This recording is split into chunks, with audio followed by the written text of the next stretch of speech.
Today we're looking at the growing concern that tourists have about the impact of their trip. So not just on the environment, but also on the communities they're visiting too. So this webinar is all about responsible tourism. Responsibility is what's required if you're going to achieve sustainability. And we adopted the language because there was so much talk about sustainability in the early part of the 2000s, but very little actually being done. And sadly, that's still true. There's a lot of people just mouthing responsibility when they're not actually taking the responsibility and doing it. So what's required now, I think, is a lot more transparency of people reporting what they're actually doing, what they want to make a difference by being responsible, and what they're achieving by that responsibility. And there's a kind of acid test, really. Responsible tourism is about making better places for people to live in and better places for people to visit. And when people get the order of that wrong, you can be pretty sure they've not understood what's at the heart of responsible tourism, because it's about recognizing that destinations belong ultimately to the people who live there, who sustain them, who pay to clear up the litter after the tourist has left. And we really need to see a big change, I think, in the way tourism is managed in destinations around the world. Paul, can I ask you, what does responsible tourism particularly mean for tourism businesses like yours in the Highlands and Islands of Scotland? Our business started around a similar time, actually, 2001, 2002, and it was born out of a passion for the wild places of Scotland. And I think if you've got an affinity for wild places, for the great outdoors, then it's quite easy to associate, your business with a responsible approach to the natural environment. I think what perhaps came a little bit harder to us was understanding what responsible tourism really meant in the context of a community, understanding that the emphasis on community, on local, on authentic is an integral part of a responsible tourism experience. So everything that we've tried to do since then has been grounded in not just a strong environmental ethos, but one that is deeply connected to the communities in which we work. In a post-COVID world, are people really thinking more? Are they genuinely making decisions more based about the impact of their travel? People aspire to travel in a more responsible way. That all the evidence is there for that. The problem is to make that possible for them and for them still to have a good experience.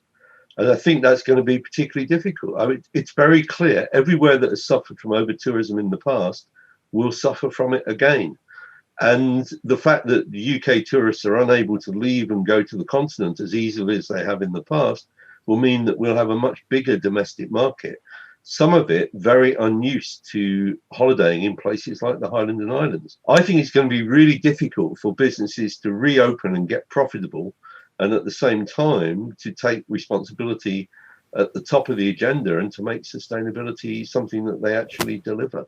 And I'm sympathetic with both sides in that, but it is going to be very difficult to manage tourism in a more sustainable way in a post-COVID world where, frankly, people are just desperate to get out into the wilderness.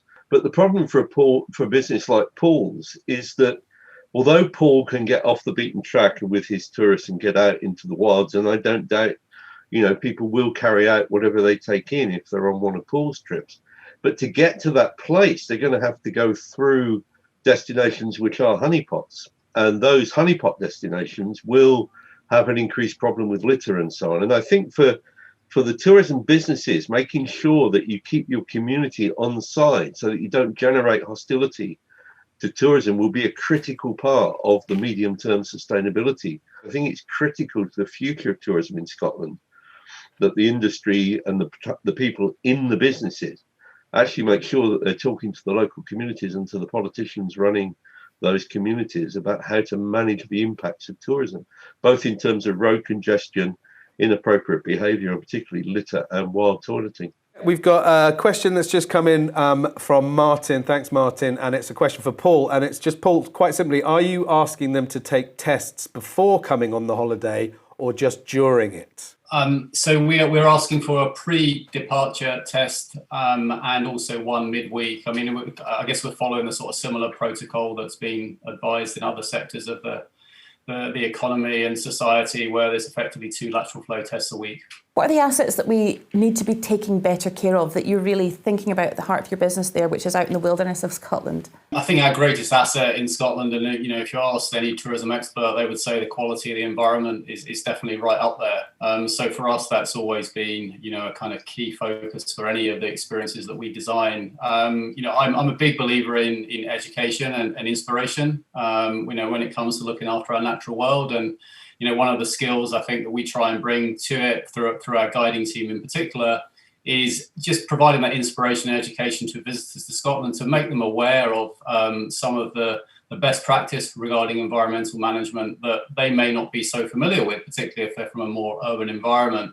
And that can be extended everything from the local B&B through to day guides or boat operators, wherever it might be. I think we can all play a role in that, that inspiring piece. If we can foster a real appreciation for the natural world, then, our dream, I guess our hope is that if they can take that back to, their own communities, then the world's ultimately a better place. And even if that happens just once, I think it makes all of our efforts worthwhile. Does the panel have any suggestions for overcoming pressures on infrastructure sustainability, from road transport quality to provision of parking, electric car charging points, etc.? Is there help available to operators to install them charging points? Could the council do more? About 3 years ago, we built a new premises in Aviemore on a brownfield site. It's zero carbon and it's fully powered by renewable energy. That's our own renewable energy on site, as well as, so that's through air source heat pumps, which we have received some financial incentive to install, alongside, a renewable energy tariff as well. And we've got EV charging points, again, which we receive some support for the installation of. So I think the key message is there are resources available. Energy Saving Trust, would be a good place to start. Interest-free loans, some subsidies, they're out there and available for businesses that want to take them on. Paul, I know you're a founding signatory to the Tourism Declares Climate Change Emergency, working towards the goal of becoming climate positive by the end of this year.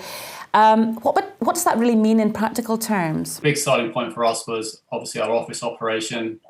We had the opportunity, as I say, to relocate, and we could have chosen to build a cheaper building and run it off fossil fuels. That was definitely a cheaper option, significantly cheaper, but we chose to think longer term. We've taken a lot of steps throughout the itineraries and trips that we run to try and understand where we can remove carbon, decarbonize those aspects of the trips, so to avoiding unnecessary travel.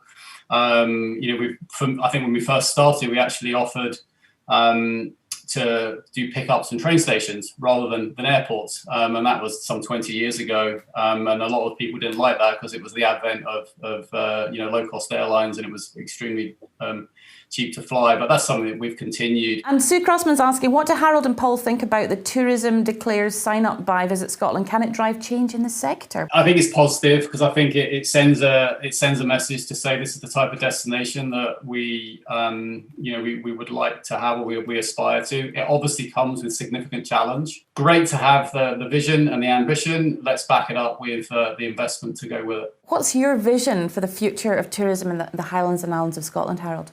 I hope that it will remain a special place. I mean, obviously, a lot of people now ask me what's top of my list when I can finally travel again. And getting up to the Highlands and Islands is right there. I was lucky to go around the Northern 500 a couple of years before the marketing resulted in the problems which are there now. And I do think that people need to take a long-term view about how they maintain the value of their asset. It is about maintaining great places for people to visit, but you can only achieve that if you put the priority on making great places for people to live in, because great places to live in are great places to visit.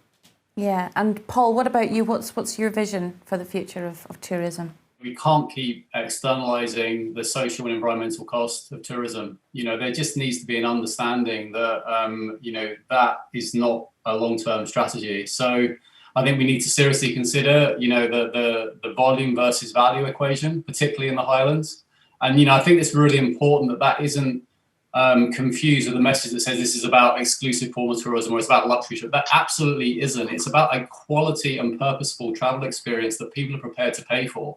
I think that's the difference. And I was just this morning actually looking at places to go in the summer, and I was looking at the sort of 5-star bunkhouse on Cole. Now that's been done fantastically well, and it's got the facilities for a 21st century tourist that's interested in things. It has a great drying room, it's got laundry, it's modern facilities.